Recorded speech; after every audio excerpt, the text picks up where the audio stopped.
All right. All right. Take two.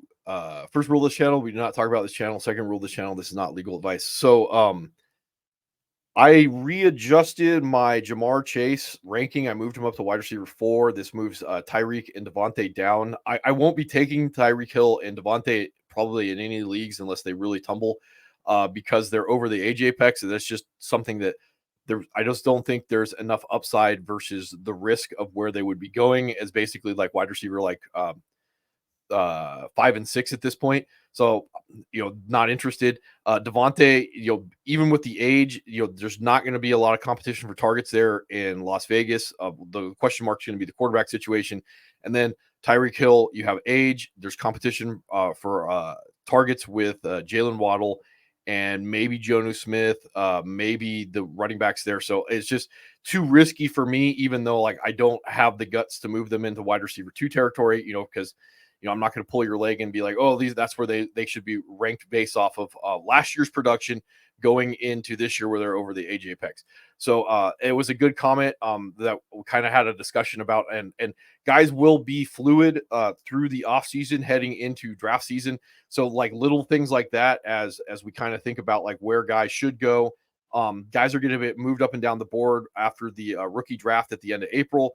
And I haven't factored in some of the potential moves that could happen because of the draft, because some of it we're expecting some wide receivers to get taken to some teams that are needy, but it doesn't necessarily mean that guy's going to move the needle enough to change things.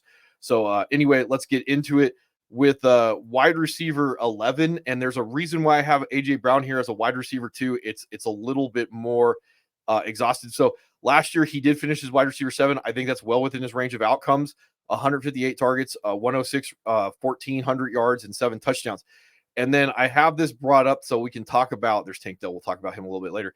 So when we look at the Eagles last year with Jalen Hurts, since he's been the quarterback, he hasn't thrown for over 4,000 yards. He played a full season last year. He's going to score a lot of rushing touchdowns. So in order for the Eagles offense to support, say, league winning wide receiver 1 type of AJ Brown, there just has to be more passing yards coming out of the Eagles. And with Devontae Smith, if you are really against Devontae Smith and move him down your board, you're also saying Dallas Goedert is undraftable at this point. Probably Barkley's not going to be used in the passing game unless you can magically figure out a way that there's going to be more pass attempts and more yards in Philadelphia. And that's the tough thing to do, to move AJ Brown up higher than where he is. So if I put it out before, if I draft AJ Brown as wide receiver 11 and he gives me wide receiver 5, like he did in 2022, like I won that pick. If I draft AJ Brown as wide receiver 7 and he finishes as wide receiver 8, like, yeah, I got to push at that position, but like, did I leave a guy on the board that could have won me a league, right? So that's kind of the idea behind it. So AJ Brown, wide receiver 11, there's still some flexibility in his range of outcomes. And also factoring that it could be Devontae Smith's year and AJ Brown takes a step back. Those are the things that have to be factored into their rankings. Again, probably, a 3rd round draft pick would be where I would feel comfortable taking him. You're probably looking at having to pay a 2nd round draft pick to go get him. I just don't know how he wins you a league at that, at those values. All right. Moving on to my next tier wide receiver 2s. Like, again, having to project into the future where these guys potentially could end up versus how bad they could tumble. And I have 3 guys in this range that I'm not saying exactly right now that I will be ranking Drake London 12, DJ Moore 13, and Deontay Johnson as 14. That's not what I'm saying. These are the guys that have the most value in this tier relative to where we can look at ADP and take advantage of it. Because again, tracking with Kirk Cousins coming in, that increase in target share, increase in targets with a more passing volume in the offense could push Drake May into that 150 to 180 range. Now he's a wide receiver 1. He's a league winner. And if he's going outside of, if he's going at wide receiver 12 in a draft, there's still a lot of value to him at that point. If he's going above wide receiver 12, he's overvalued. If he's going under wide receiver 12 in your draft, he's definitely undervalued. So DJ Moore is the same thing. I would be expecting Caleb Williams to come in. There's a big, asterisk caveat to that. Finishes wide receiver 6 last year, considering the Justin Fields, Tyler Bagent, issues going on there in Chicago. I'm not as concerned with Keenan Allen necessarily eating into him as much as I like the possibility that Keenan Allen's going to keep coverage away from DJ Moore. there's still that possibility that Keenan Allen eats into him a little bit. Caleb Williams is not like college quarterback Jesus, and DJ Moore doesn't take that quote unquote step forward. That's built into him as like wide receiver 13. I think that's fair to put him at the point where he could win me a league. He also would just be a high end two at that point. And then finishing off this group with Deontay Johnson. Again, this is one of the things from fantasy. One of those variables that happens every single year is a guy goes from a new or an old team to a new team and becomes the number one with all those targets. That would be Deontay Johnson. So again, I'm not saying that I think you should go out there and you should spend wide receiver 14 money on Deontay Johnson. That's not what I'm saying. What I'm saying is if you value him as wide receiver 14 and he falls to you in your draft where you're paying less than wide receiver 14 capital, he can return on that investment, even up to wide receiver 14. Because now you're looking at a guy who's been in that 169, 144, 147 range when he was attached to the Steelers, going to a new situation. They need an alpha in Carolina. They potentially could have a guy that, based off just the opportunity, it's there. Right. This is the guy that, like, going into the 2025 season, we're like, okay, yeah, we should have known this. This is the guy.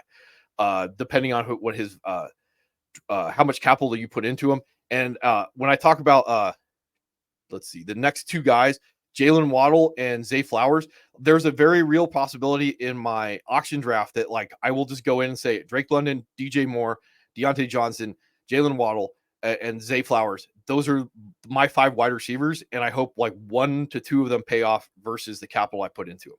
Because I don't really feel that I can get a good return on investment by putting $50, $60 on CD Lamb. That's just how I would feel about it, how to win my league, the strategy behind it.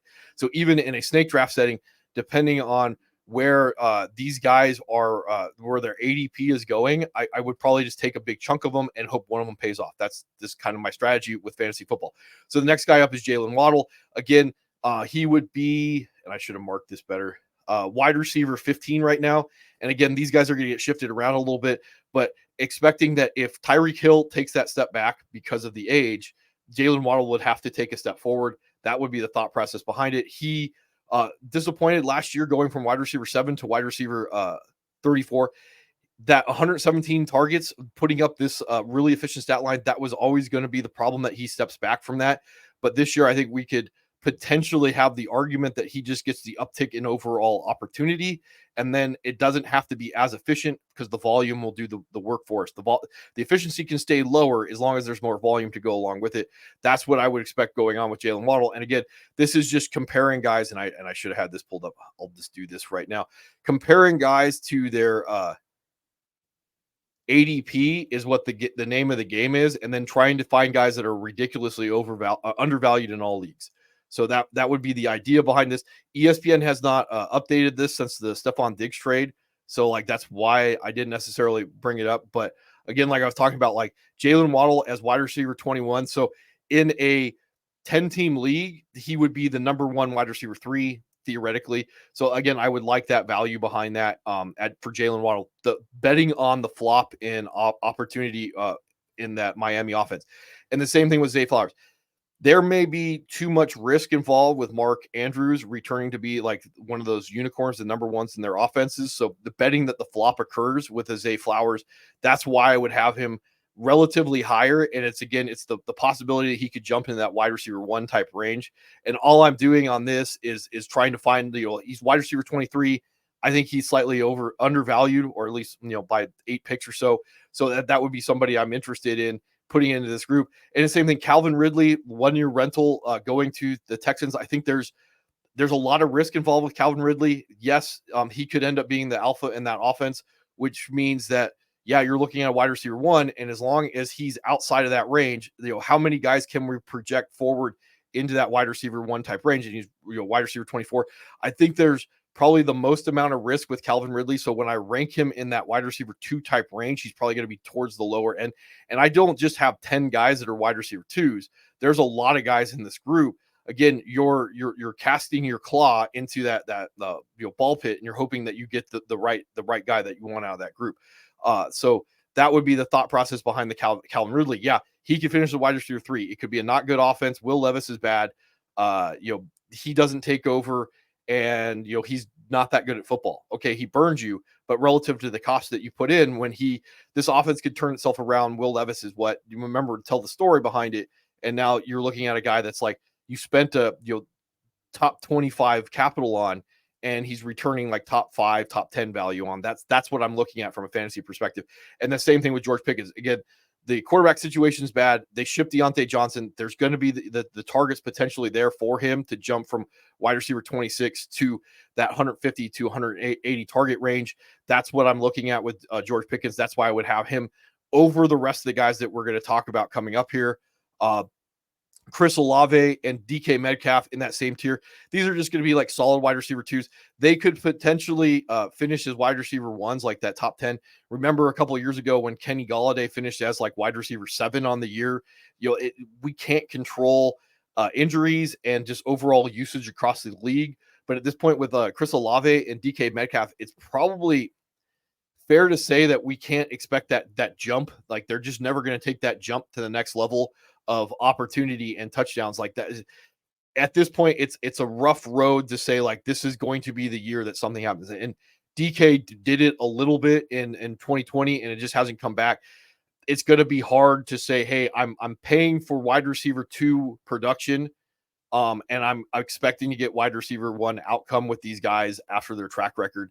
And again, part of it, Chris Olave has probably got like an okay starting quarterback in Derek Carr. DK Metcalf also okay starting quarterback in Geno Smith. There's a little bit of competition for targets with both these guys. Like it's a hard road to move to the next level and talk about it. So moving on, this is the tier of wide receivers over the age apex. I have written down in my notes to talk about this. Mike Evans turns 31 in August. Cooper Kupp turns 31 in June. Amari Cooper turns 30 in June, and Stephon Diggs turns 31 in November. The one guy out of this entire group that maybe could be ranked a little bit higher is Mike Evans, because he had actually a positive regression towards the mean in 2023 with the Buccaneers finishing as wide receiver 5. So like maybe there's the possibility that he can either meet or exceed his value this year based off of, hey, there are going to be guys that are outliers. That's just how probability functions. He could be that guy. Cooper Kupp's already seen that dip in production. So like, again, betting that he can magically rebound might be a bad idea. Same thing with Amari Cooper. He did finish or did have some good times or good games over the course of the season with bad quarterback play. And again, this is just an issue. Like he's never been that guy. So like wide receiver 9 in 2019, wide receiver 9 in 2022. Maybe he can crack that top 10 if he defies, the age apex. And that could happen in this offense. But again, we're going to talk about Jerry Jeudy, who I do have ranked as a wide receiver 2 this year, him having to fend off him and David Njoku. And then finally, Stephon Diggs. I think I did move him down from like around that Devontae Johnson tier, because he was going to be attached to Josh Allen without a lot of competition for targets. Like we would be hypothetically talking about Dalton Kincaid eating into Stephon Diggs and maybe Khalil Shakur, and now we're talking about Nico Collins, Tank Dell, Noah Brown, Robert Woods, Dalton Schultz. Like it's a way different conversation. So I could still see that when I actually get the rankings out, hopefully this weekend, that like Diggs is way down there towards like the wide receiver 30 range. So like that would be a tough road to follow when we've already seen that decline in efficiency. And with CJ Stroud as the quarterback, he doesn't necessarily need to do the things in Buffalo that he was asked to do as that top guy to go make those ridiculous catches when they need it. He can operate as that 800-yard type receiver that is the security blanket, so they can do the other things with the younger, more dynamic guys. That would be what would scare me the most with Stephon Diggs. So he might still end up being a high-end wide receiver 3 when I get done through the process of ranking everybody, because I just don't see how he finishes a wide receiver 1. Well, I take that back. I can see how he could finish as a wide receiver 1. That's why I still have him in this tier. But man, it's a tough road to get there.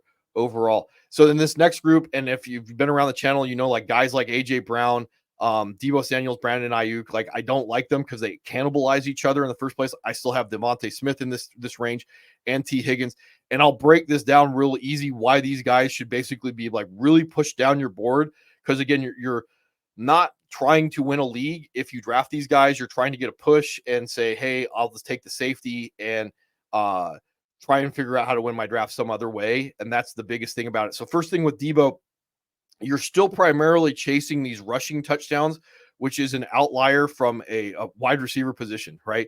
That's one of the biggest things is the touchdowns. When we look at the actual stats with Debo last year, 892 yards on 60 receptions, 89 targets, and then you throw those 7 touchdowns and then another 5 touchdowns on the ground. That's where he's got his value. Brandon Ayuk in this category, he did finish last year as wide receiver 14, so he did return on a lot of people's investments. And again, this was off 105 targets, 75 receptions, 1,300 yards, and 7 touchdowns. Why? And then the other thing to remember is they got George Kittle in this offense. So I have this stuff pulled up so we can talk about it if I can find the right guys. So when we look at Brock Purdy last year, 4,280 yards passing, 31 touchdowns.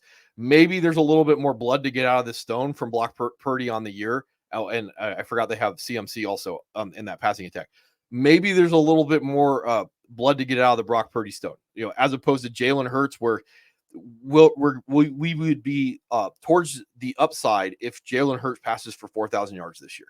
Like Brock Purdy, maybe he can get 4,500 yards. They're going to probably have a good defense. They're going to be able to run the football a little bit. It's do the 49ers need to score more points, and how much of those yards would end up going to a Brandon Ayuk or a Debo without really cannibalizing into each other. Maybe there's a couple hundred yards for Debo Samuel and Brandon Ayuk to take for themselves. I could see like Debo Samuel getting another 100 yards. Brandon, maybe I could see going for 200 yards more because Brock Purdy takes that step forward. He's a 4,500-yard passer, is closer to 40 touchdowns than he is 30 touchdowns. Maybe we can make that argument to go on. Otherwise, you're buying an offense, and this is the hard part. Like, some offenses we thought we were going to be good are going to be bad. Some offenses that we thought we were going to be bad are going to be good. So when you're looking at a Brock Purdy going into next year, even if you're betting that he's going to go make that jump and he's going to go to 4,500 yards, you also have to realize that he could go that other way and not even hit 4,000. And it could, that range of outcomes will go both ways with guys. So now, not only are you getting a Brandon Ayuk or a Debo Samuel that may have a slight a bit of positive progression, they also can have a negative progression back towards where Brandon Ayuk does wide receiver 15. Only has 1,000 yards receiving on 78 receptions and 8 touchdowns like he did in 2022. And that's the big difference between these guys. Like you're getting such very little bit of variance with the value, the capital that you're putting into them. I just don't know how you win your league. And then to go bring up, like, where's it? ESPN, Debo Samuel going on wide receiver 15. Maybe that's a little bit safe to me. Like, I don't think that's too bad. Maybe Brandon Ayuk going that wide receiver 20. Maybe that's, but the volatility with the players, like, how do I get Debo Samuel back up into the top 10? How do I get Brandon Ayuk back up into the top 10? I just don't see how it happens. And at the value that you're going to be playing on these guys, probably both going to be in that 3rd or 4th round range. Like, it's just really hard to win a league off of those guys and their value. And then Devontae Smith, I think there's a little bit better chance that Devontae Smith can flop with AJ Brown on any given year, and it's just his year, and it's not AJ Brown's year. I think that could happen.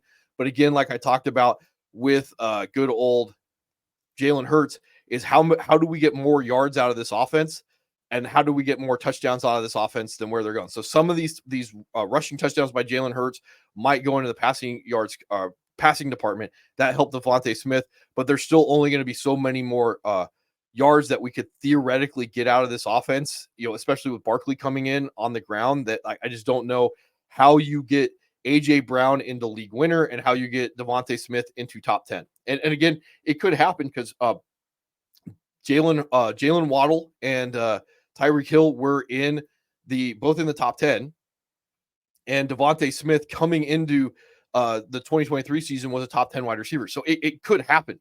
It's just a really hard story to tell yourself how it's going to do it. And then I have T Higgins in this category. He's probably like going to be capped as that mid-range wide receiver 2. Um, really basically more on those touchdowns, getting the weeks that aren't the Jamar Chase weeks. And again, I just don't know how you take T Higgins and get him into that range. He's always going to be that really good wide receiver 2. He's probably not an actual wide receiver 1 in real life. And then from a fantasy perspective, like he's going to give you those spike weeks to win your weeks from time to time in that wide receiver 2 spot. But you're pushing him up the board too much and expecting anything more out of him. And again, I have with Joe Burrow, the years that we've seen Joe Burrow, those 2021, 2022 years, where he's at 4,500 yards, 4,600 yards. Like, yeah, I could see a 5,000-yard Joe Burrow season. Like that's not what we're talking about. And a majority of those yards could end up going to T Higgins. Again, I could see that occurring. So there is a little bit of the possibility that like both of them push themselves up into being the top 10 wide receivers. But again, there's only going to be so much that T Higgins is able to gain for himself where it doesn't take away from Jamar Chase. And that's why I would tend to have them lower on my board, just because of the limited ability to um, outdo the capital that I spend on them. And it's better to, in my mind, to have them be someone else's problem down the line. So let's see.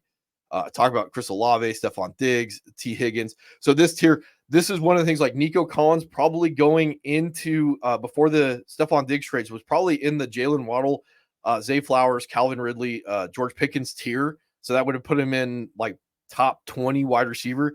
And now he tumbles down in this group because like realistically, you have to expect that there's a possibility that he's a wide receiver 3 from a fantasy perspective, even if he has a very good season and the Texans win. And getting him up to the targets that we need, coming off last year where he missed 2 games, 109 targets, you're really looking at a guy who has to almost double his targets to potentially be in that tier. And this really efficient year that he had, 109 targets, 80 receptions, almost 1,300 yards and 8 touchdowns. Like, yeah, if he can stay efficient, and that's just not how math works. Like, just the more opportunity he gets, the efficiency tends to go down along with it, because it's not going to be the good opportunity that we want from a fantasy perspective. This is a lot of good opportunity or very efficient opportunity that he was able to do. So, like, I'm not saying if he hits like 200 targets, he's going to have like 2,500 yards. That's not what I'm talking about. But the more opportunities he has, the more opportunities they have to be efficient. And that's going to lower his overall efficiency by raising his overall production, if that makes any sense to anybody out there. So again, by him getting to 150 targets, you're probably only getting to like 1,500, 1,600 yards. You're also getting into that double digit type touchdown range, even though the overall efficiency goes down. And again, with Diggs taking away potential targets, it's hard to give him any more than like this. So yeah, you're looking at a guy whose top end is probably wide receiver 9. So when I'm drafting him, I want to be putting less than wide receiver 9 capital into him. And again, Jerry Jeudy would fall in this category because I think he could take over for Amari Cooper, which means that, yeah, he could jump into the top 10 as the alpha in the Browns offense. There's a lot of asterisks to this, a lot of maybes, a lot of buts. But again, that's what you're looking at, the potential top end range of outcomes. Amari Cooper flops with the age apex. He takes over. The Deshaun Watson is actually good at football for the first time in like 5 years. And then Jerry Jeudy is a wide receiver 1. So if you're drafting him into that low end wide receiver 2 range, expecting that you're going to get a return on investment, that's not a bad play, because that's where the top of his range of outcomes would be. And again, with Nico Collins, if we're looking at a guy that could finish as wide receiver 9, we have to be able to bake into his value the fact that he could finish as wide receiver 40, because of how many opportunity or the competition for opportunity that's going to be going on with the Texans. So, and the same thing with Jerry Jeudy, we can bake into that top 10 finish with him into our rankings, put him a little bit higher, because we know that we have to gamble on a league winner. And there is the possibility that he can get up there into wide receiver 2 range, or wide receiver 1 range, just because when we look at, and where I'll pull him up again, when we look at Amari Cooper last year, finishing as wide receiver 18, and part of that is because he didn't finish the end of the year, but that there were points where he was a fringe wide receiver 1 with really bad quarterback play, and that's what we can project forward with Jerry Jeudy. So Keenan Allen, he's going to be over the age apex. His game allows him to be over the age apex. He's a technician. It's more about just volume of opportunity for Keenan Allen. So moving over from the Chargers to the Bears, Caleb Williams coming in, he becomes Caleb Williams' security blanket. Probably not going to get 150 targets in 13 games. Probably going to be much closer to 136, 100 to 125 targets. I would probably be putting him at in that range, which means he could have one of these 1,100 yard, 7 touchdown seasons. So again, putting him at the bottom tier of that wide receiver 2s. And again, I don't know how the opportunities and the offense is going to shake out with a rookie quarterback with the Bears. They could end up being very high passing volume.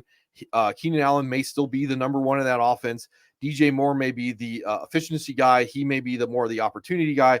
So yeah, there's still this range of outcomes where DJ Moore and Keenan Allen are wide receiver 1s from a fantasy perspective. They crack the top 10. It could happen. So you have to keep him in this tier that, yeah, he's relatively going to be safe as a wide receiver 2. And we're still looking at a guy who did 150 targets at 31, could continue that forward because that's what his skill set is. And then Chris Godwin's got to be in this tier. I don't think that he's got the downfield ability like Mike Evans. They really complement each other, but there is a possibility that you would get that flop between the two of those guys. So while I think that maybe injuries have taken their toll on Chris Godwin, just ranking him as a wide receiver 3 does not bake in the range of outcomes that he has. And again, you're looking at a guy who finishes wide receiver 2 in 2019, has been flirting around that, in 2021, 2022 of being a low end wide receiver 2.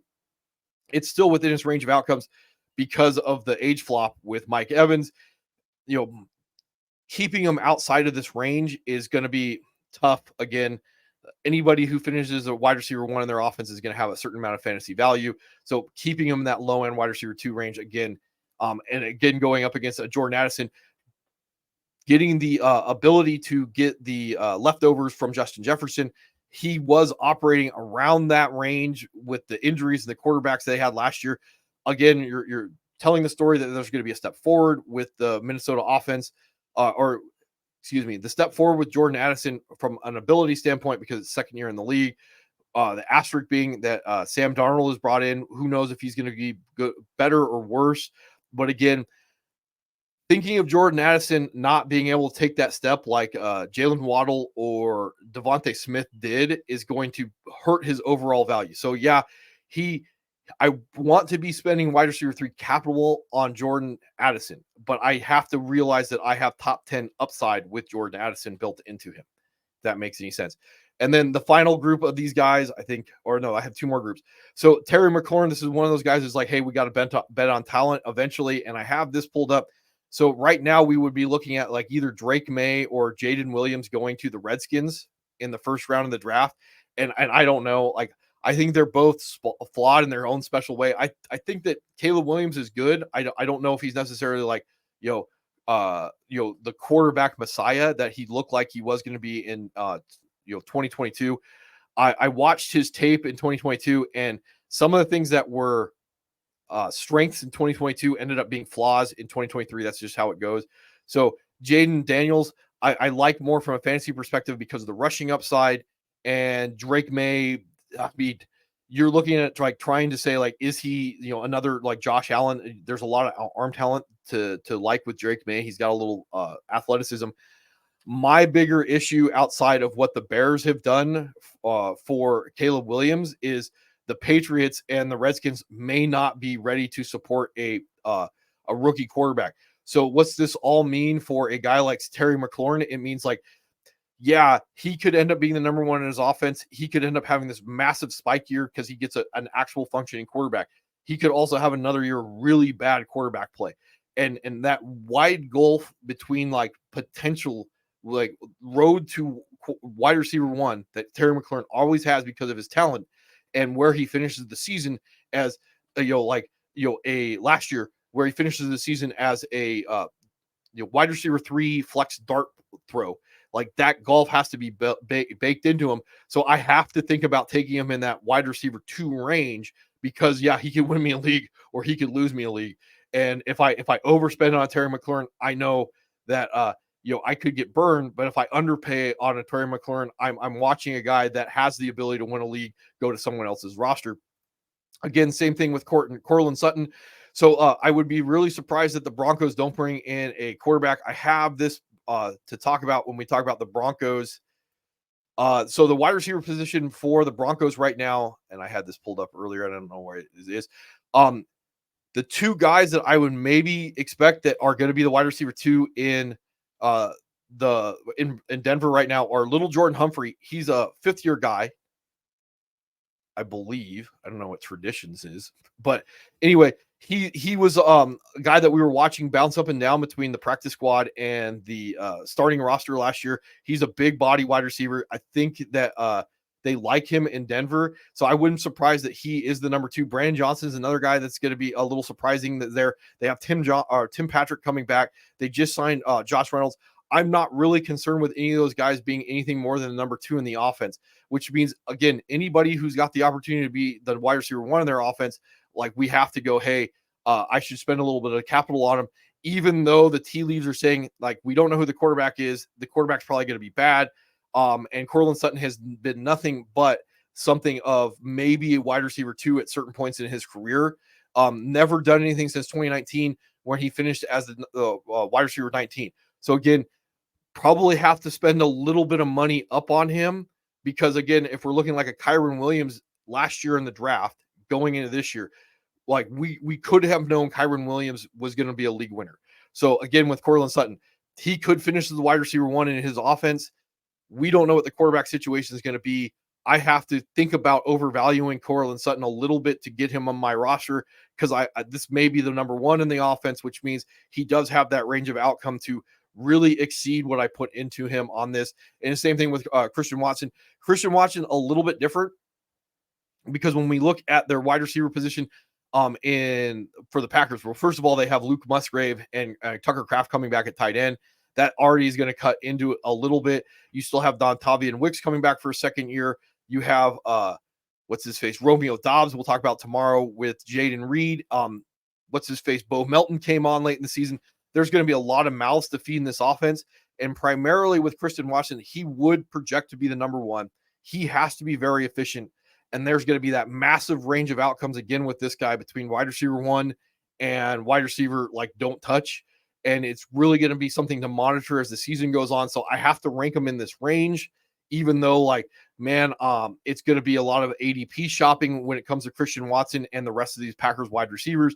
I would think that maybe that someone's going to get shipped off this team because if they come out in five wide receivers every single play with Josh Jacobs on the sideline and Tucker Kraft and Luke Musgrave on the sideline, like that's pretty scary. But again, I don't even know how often they're going to come out in three wide receiver sets when they have a Luke Musgrave and a Tucker Kraft on their team. Like, this is going to be ridiculous. It's going to be like really hard to kind of guess where these guys are going to go.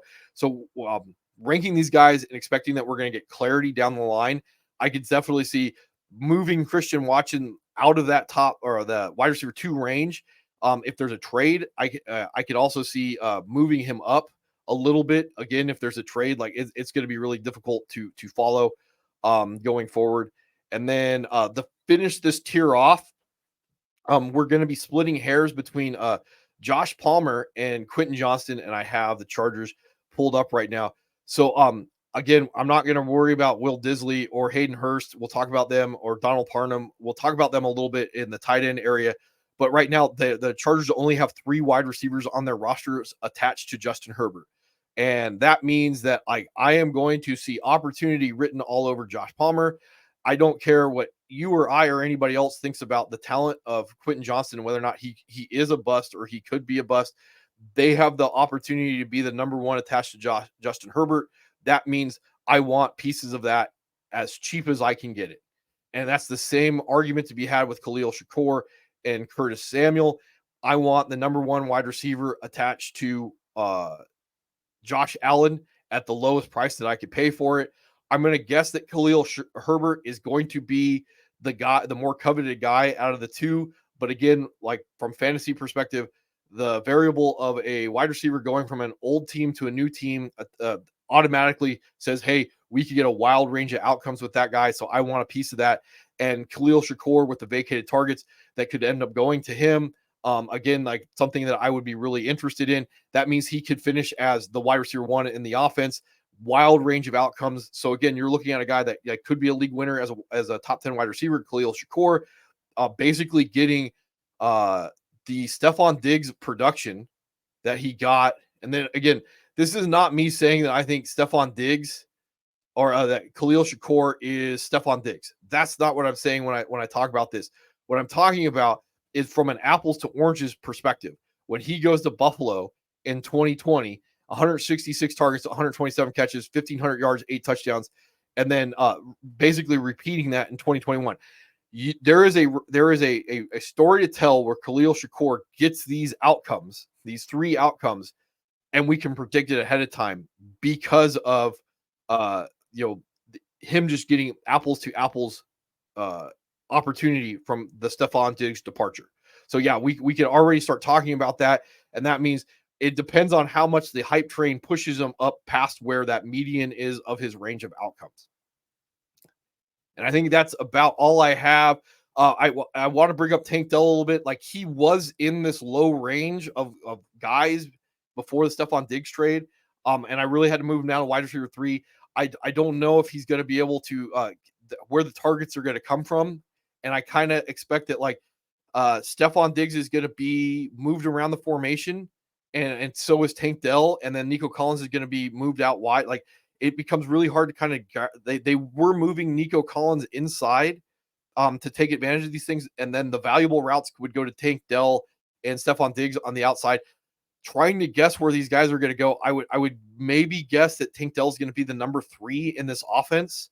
And they're paying a lot of money to Stephon Diggs, and I don't think they're going to pay him a lot of money to just be a decoy.